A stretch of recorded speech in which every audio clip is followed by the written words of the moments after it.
Hello dear kids, I hope all are fine and good and taking care of yourself. Before we move on to the class, at my count of 1, 2 and 3, you are going to do neck rotation for 3 times on both the sides. Okay, shall we begin? First, we'll do clockwise. 1, 2 and 3. Then once again 1, 2 and 3. Then anti-clockwise 1,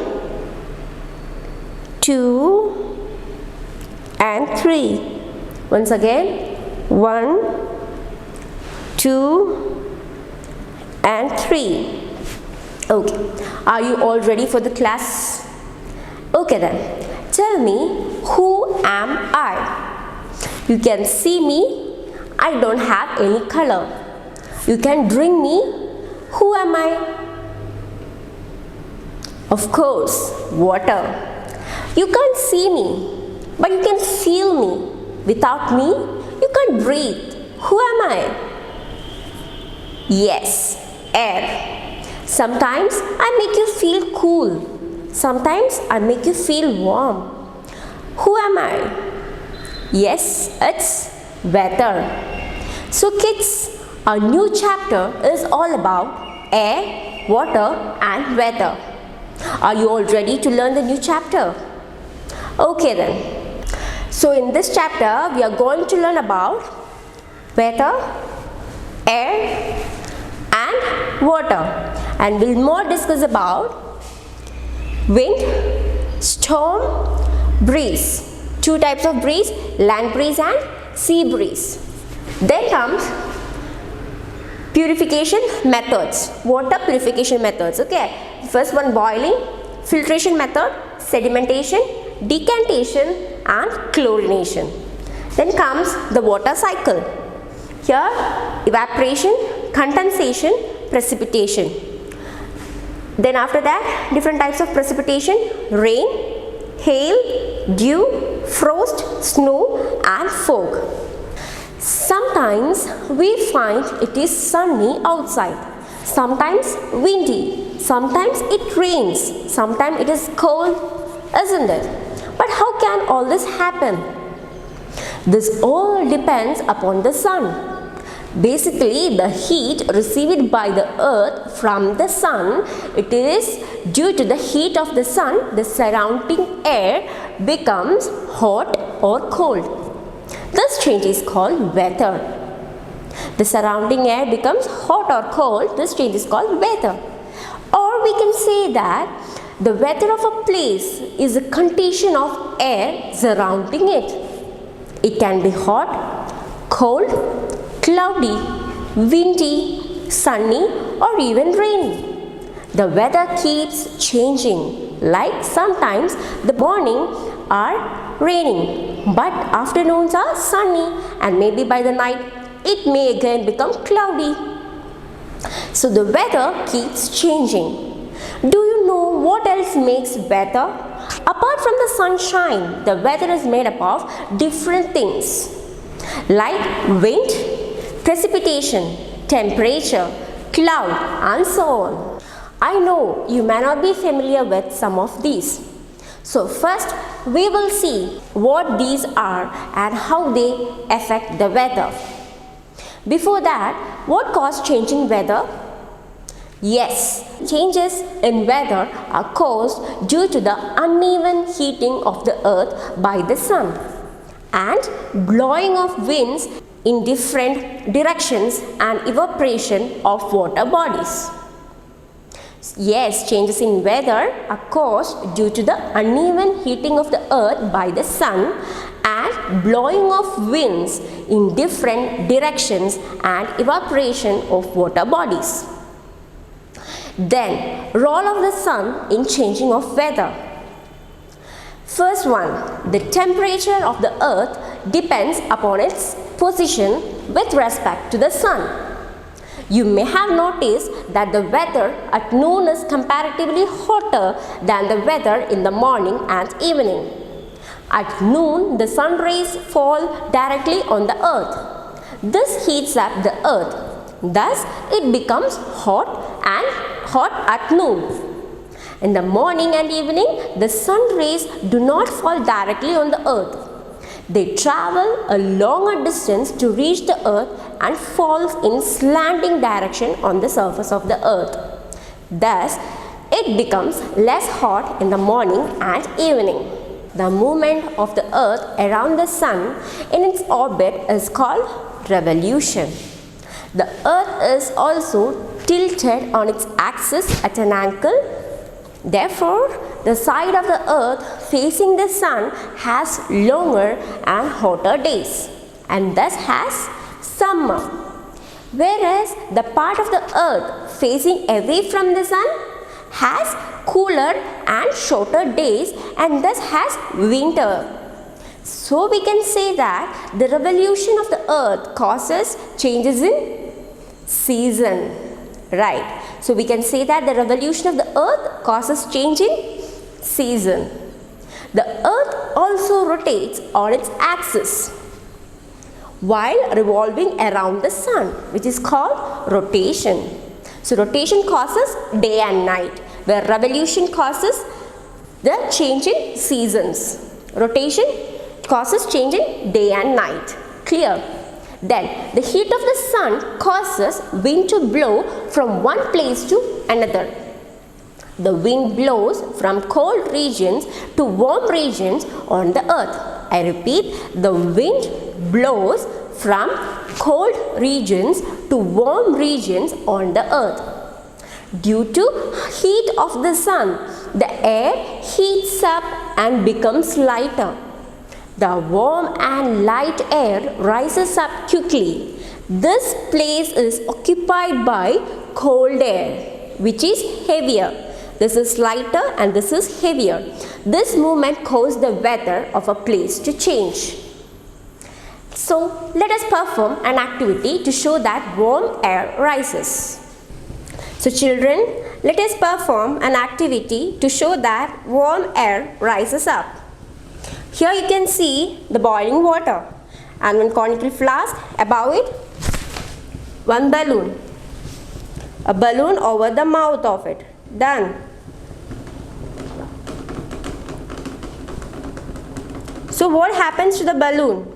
Check. Yes. Here you can see the balloon begins to inflate. Why? Yes, as the air inside the bottle gets heated up, it becomes lighter and rises up into the balloon. Then the next point, third point. The sun also changes the states of water in nature and causes humidity and rain. The amount of water vapor present in the air in a place at a given time is called humidity. I repeat, the amount of water vapor present in the air in a place at a given time is called humidity. And the places close to a river or sea have high humidity. Okay, then fourth point. The sun rays falling on the surface of water increases the rate of evaporation that leads to the formation of water vapor. The rate of evaporation that leads to the formation of water vapor. And water vapor rises up and condenses on dust particles present in the air into tiny droplets of water. As more and more water vapor is formed, more and more droplets come together to form clouds. That is why some days are cloudy and others are sunny. In clouds, these tiny droplets of water combine to form bigger droplets of water. When these bigger water droplets become too heavy to remain in the air, or when clouds become saturated, it rains. Then we'll see more about air. So what is air? We cannot see the air, but we can feel the moving air, which is called the wind. And we cannot live without air.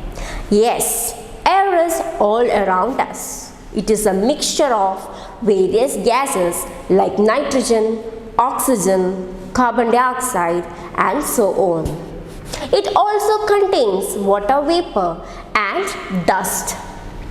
The blanket of air surrounds our earth is called atmosphere. The blanket of air surrounds our earth is called the atmosphere. The ozone in the upper part of the atmosphere protects us from sun's harmful rays. Then, moving air is called a wind. What do you call a moving air? A moving air is called a wind. Then, a gentle wind is called a breeze. Yes, a gentle wind is called a breeze. Then comes a strong wind, which is called a gale. Then, very strong winds are called storm. Okay, then don't our trips and picnics became more pleasant and enjoyable when the wind blows gently? Yes, they do. What causes the movement of air? It is very simple. As we learned earlier, when the air becomes hot, it becomes lighter.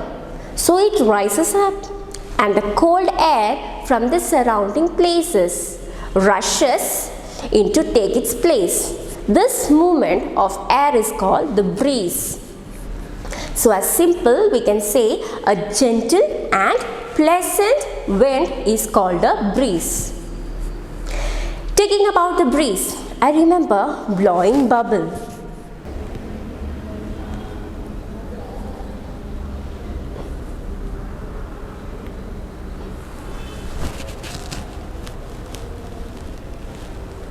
All kids love to blow bubbles, don't you?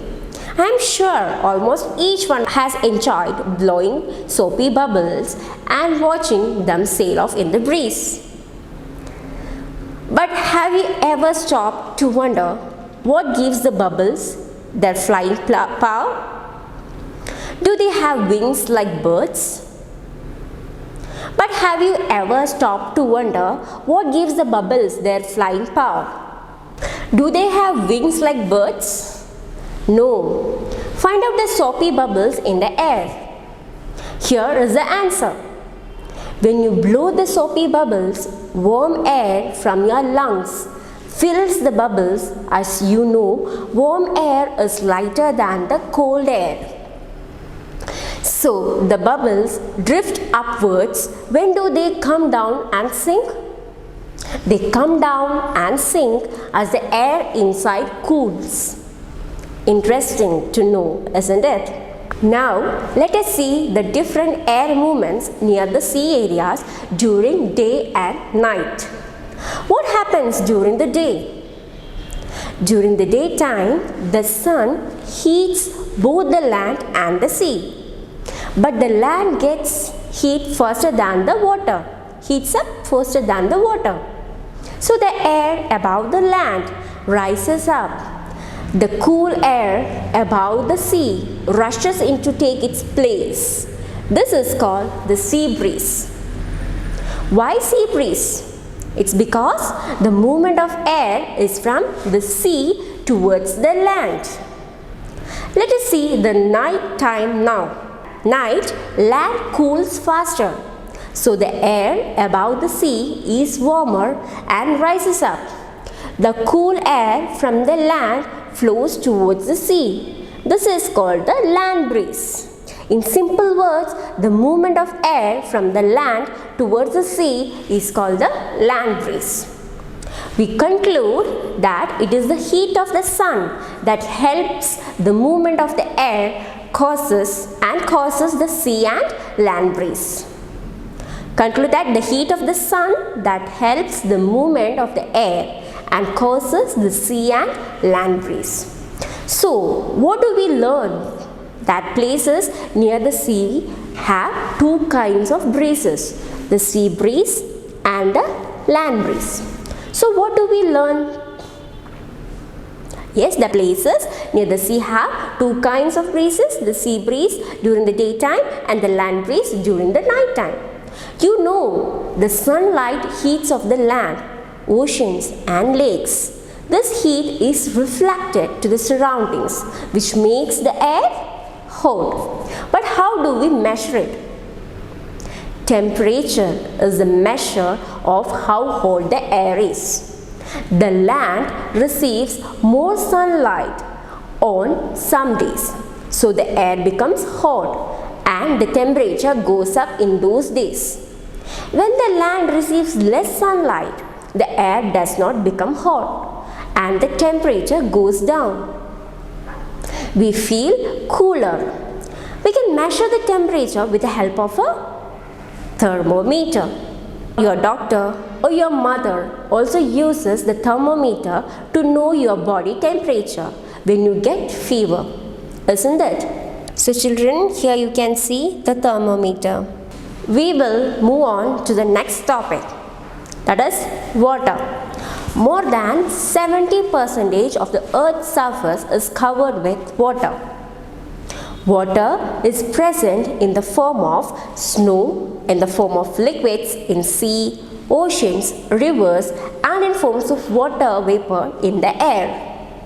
Have you ever wondered how does it rain or what causes rain? Before this, first let us understand the two processes, evaporation and condensation.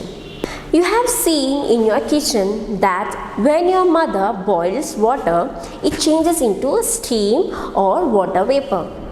This changing of water into water vapor or steam is called evaporation. Have you observed a puddle of water dries by itself after few days? What causes it to dry up? Is it magic? No. Due to heat of the sun, the evaporation from all the water bodies like sea, river, lake and even puddle of water goes on all the time, and hence the puddle of water eventually dries up. Do you know why the wet clothes dry faster in the summer than the winter season? It is because the evaporation is faster due to the high temperature during summer. Okay, let us do another small experiment. Take two wet towels. Make two folds of the towel. Hang both the towels on a cloth line to dry in the sunlight.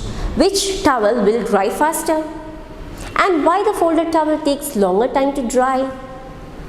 Yes, the second towel, which was unfolded and stretched properly on the cloth line, dries faster, because larger area is exposed for evaporation and hence evaporation is faster. One more important part of the weather is water vapor present in the air. The amount of water vapor present in the air is referred as humidity. What do you call humidity? The amount of water vapor present in the air is referred as humidity. Then let us see the impact of humidity. If you live or have visited some place near the sea or any place with heavy rainfall, you must have surely felt this. Imagine you are full of sweat and feel as if you are in a room filled with steam. You feel very uncomfortable. Why do you feel so? Let us understand this. Places near the sea and places with high rainfall have a lot of water vapor in the air. Such places are humid. The more water that is in the air, the lighter we say that the humidity has risen. We sweat a lot when it is hot. The evaporating sweat cools you because of the process of evaporation, absorbs heat from your body. But when there is high humidity, less sweat from your skin evaporates into the air because the air has too much water already. So in humid places, you feel uncomfortable because your body cannot get rid of the heat from the sweat. So we see there are some conditions in which evaporation is faster, like when the air is dry, when the temperature is high, when there is wind and exposed surface is larger. So we see there are some conditions in which evaporation is faster, like when the air is dry, when the temperature is high, when there is wind and exposed surface is larger. Then now we will understand the second process. If you cover the boiling water with the lid, you will observe tiny droplets of water on the inner surface of the lid. Right? Why does this happen? The steam or water vapor due to the boiling water cools down and changes into tiny droplets of water. This process is called condensation. Condensation is just opposite to evaporation. So children, we will do an activity to observe water vapor in air. Things we need: a glass and some ice cubes. Fill a glass with ice cubes.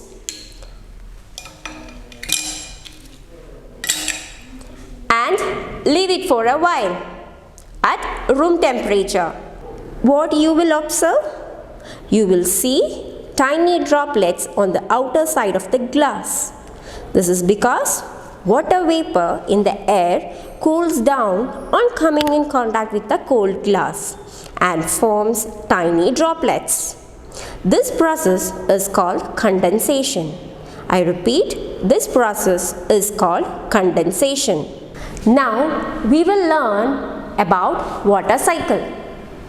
Water from ponds, rivers, lakes and seas evaporates and changes into water vapor. In the sky, it condenses to form small drops of water. These small drops join together to form clouds. When the clouds pass through colder regions, they get cooled further. The water drops become bigger and heavier. When the water drops become very heavy, they fall down or strain on the earth.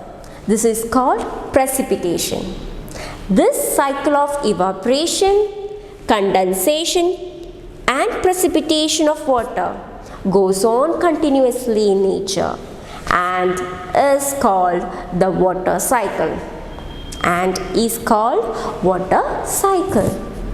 That was the tireless journey which water continues to make endlessly.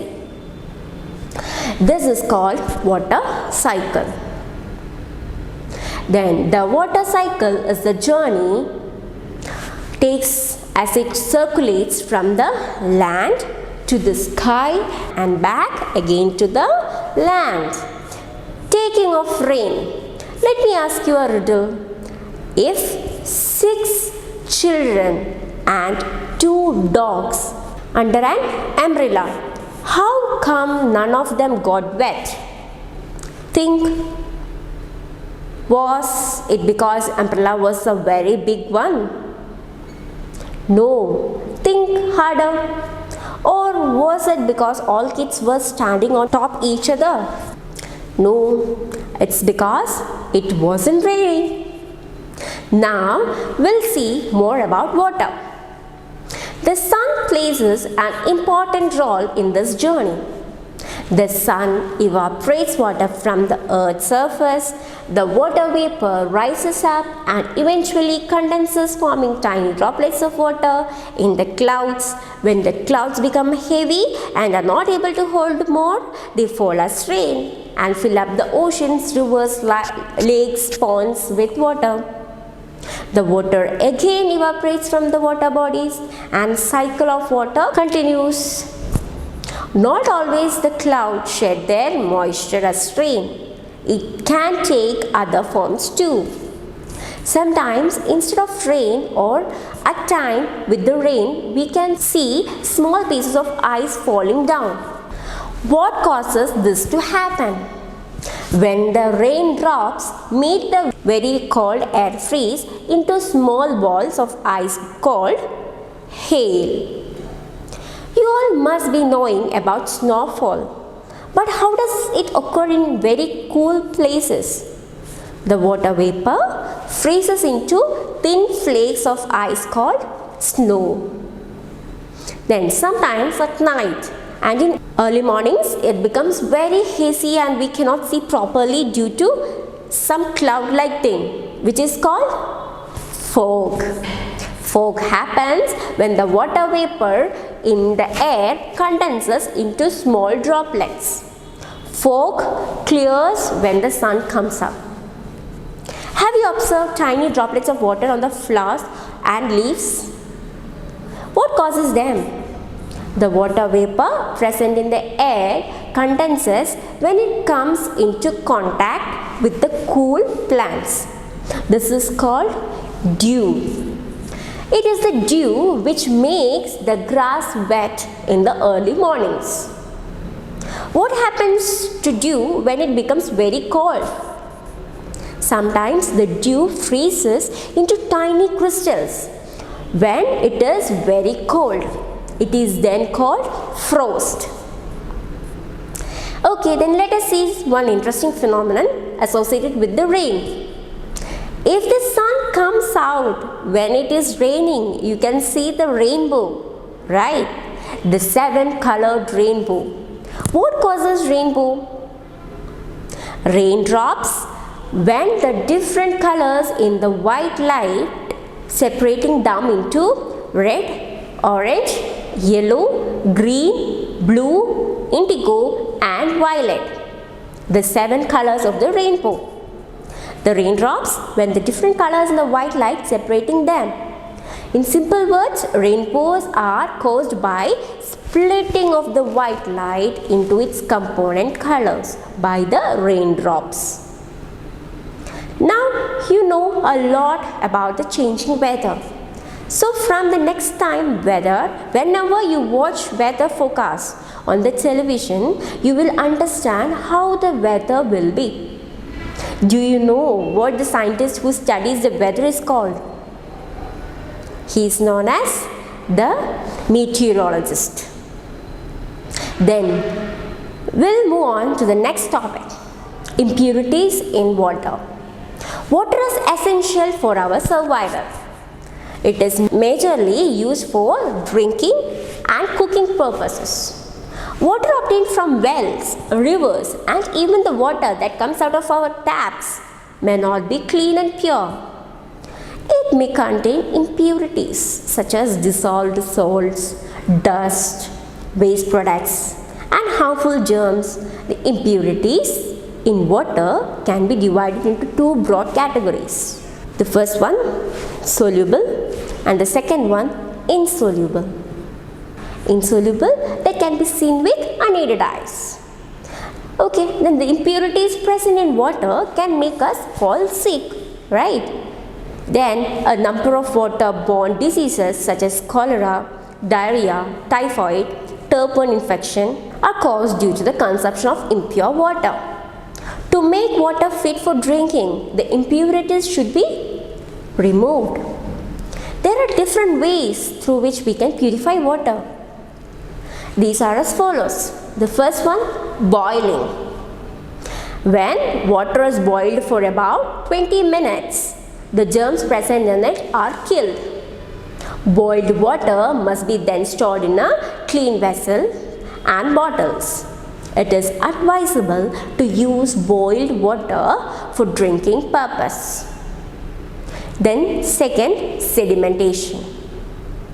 The natural process by which insoluble impurities in a liquid mixture settle down to bottom forming a solid layer is defined as sedimentation. Now I will show you the process of sedimentation. So here you can see the water with soil. So if the mixture of soil and water is stirred and left undisturbed for a few hours, then the soil particles start settling down slowly at the bottom of this vessel. Here you can see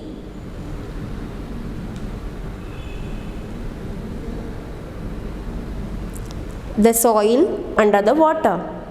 The solid impurities that settle down of the vessel are called the sediments. Next comes the decantation process. The process of draining of the partially clear liquid after sedimentation is called decantation.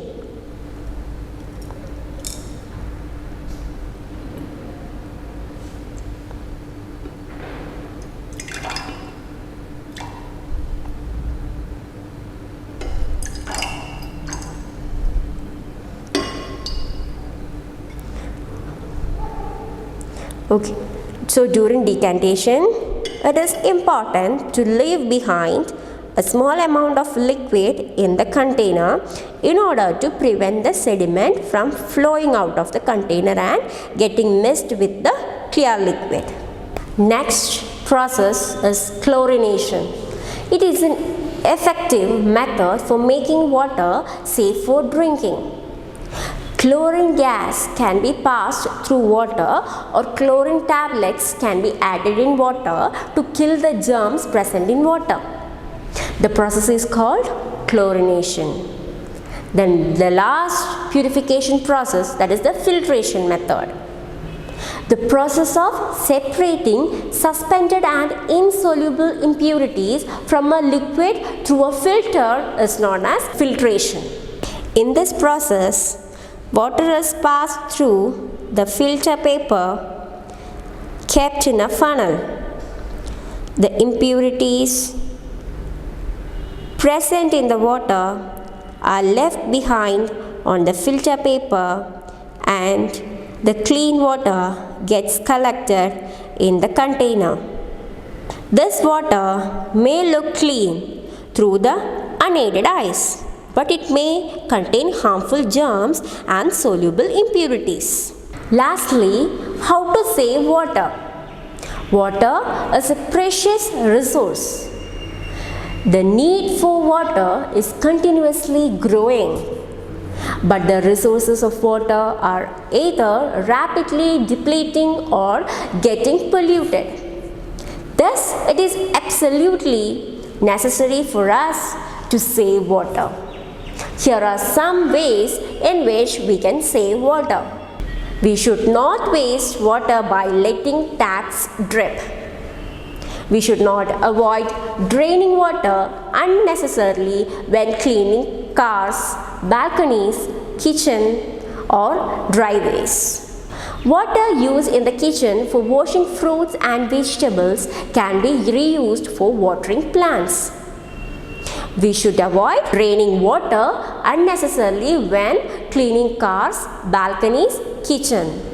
Water used in the kitchen for washing fruits and vegetables can be reused for watering plants. Taps should not be left running while brushing or shaving.